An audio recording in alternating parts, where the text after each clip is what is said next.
Hey, what's up guys? We're back with another episode today. Gonna be a fun one. We're gonna get into why I'm getting rid of this Kawasaki KX450 and switching it out for a Yamaha, what we did and didn't like about the machine. We're gonna do some riding.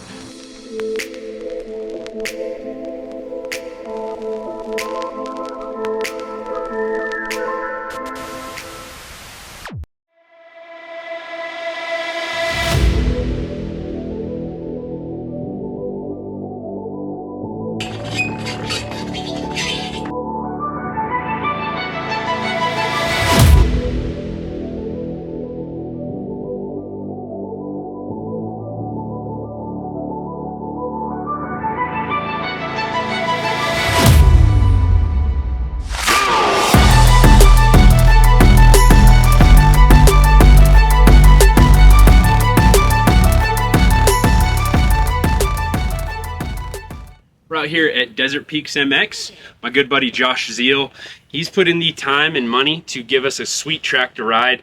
Just got a rebuild from Vision Built Tracks. They're the Arena Cross builders and World Supercross up in Canada. They gave us a little reface here. It's kind of a hybrid Arena Cross SMX setup. We are gonna put in some laps and we're gonna go over this Kawasaki KX450. Last ride on it. Let's get into it.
We're back at the $1 trillion headquarters. Solid day of riding. Always great to get out on a weekday and spin some laps. Thank you again to Josh at Desert Peaks.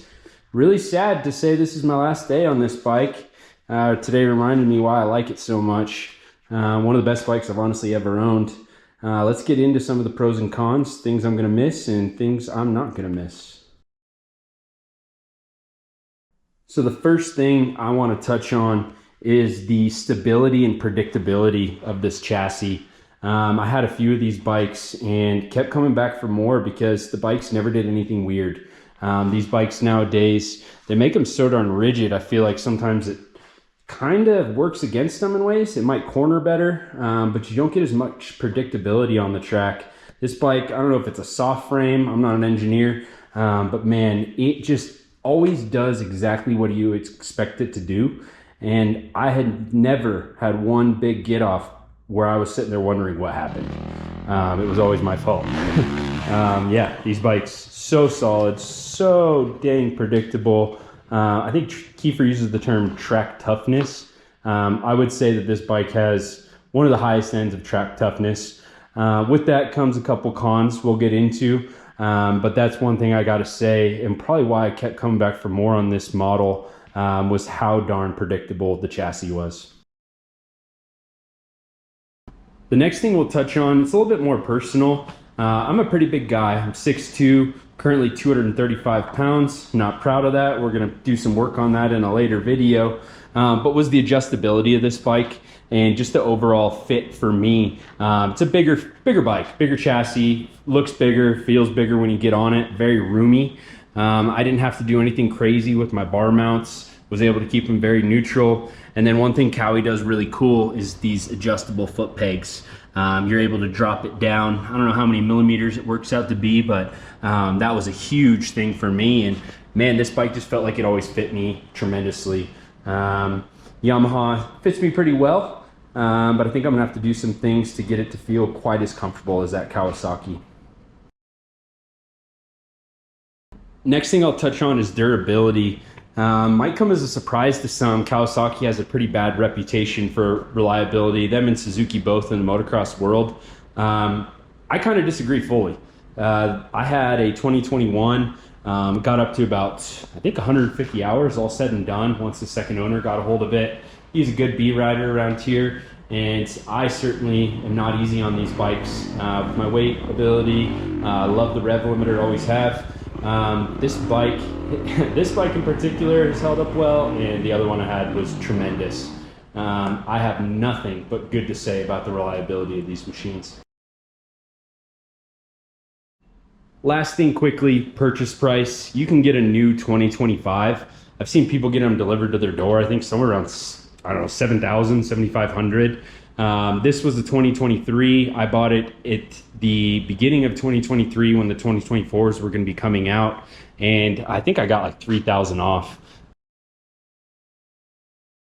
So now let's get to the bad list.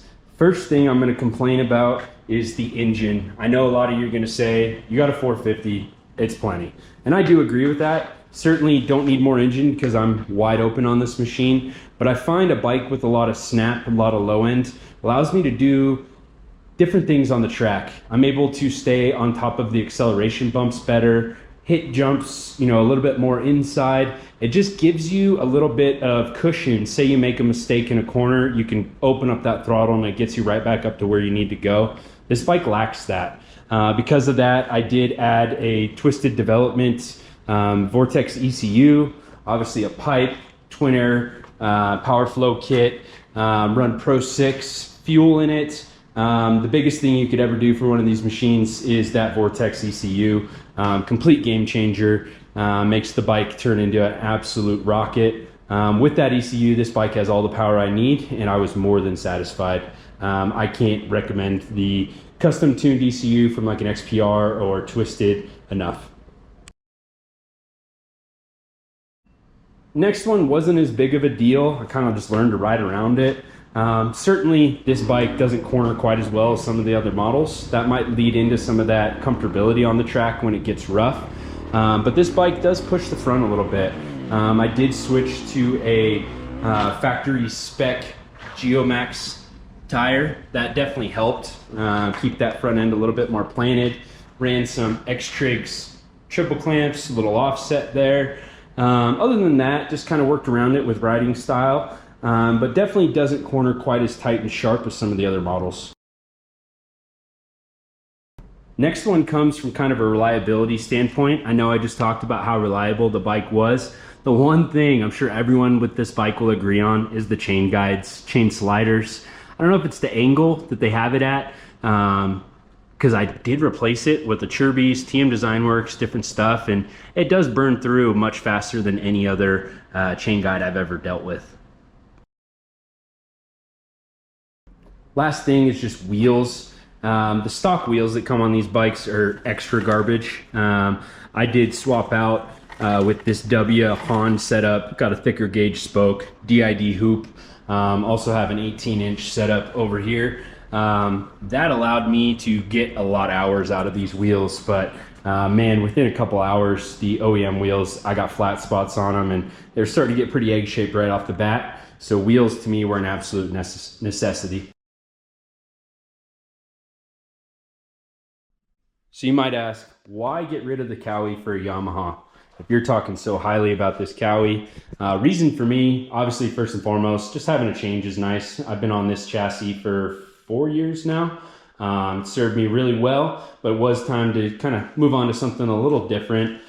Biggest thing being the engine. That was the kind of the biggest sell for me on the Yamaha. With the way they have their airbox set up, just a nasty engine. Ready to experience that for sure. Then the last two things with the Yamaha, why I'm making the switch: KYB suspension and cornering. KYB's considered kind of the benchmark for suspension on these bikes, and a big reason why the Yamahas are so desirable. And then the cornering. I think this bike's going to tip in a little bit better, a little less push than the front end on that Kawasaki. And I really look forward to seeing that blue fender in front of me. And that's it. That's a wrap on the Kawi. Gonna miss you. Gonna go to its new home here shortly. Gonna get it washed up tomorrow. Get it prepped up for the new owner. That'll be our next video. How to properly wash a dirt bike like a factory pro mechanic. See you next time. Thanks.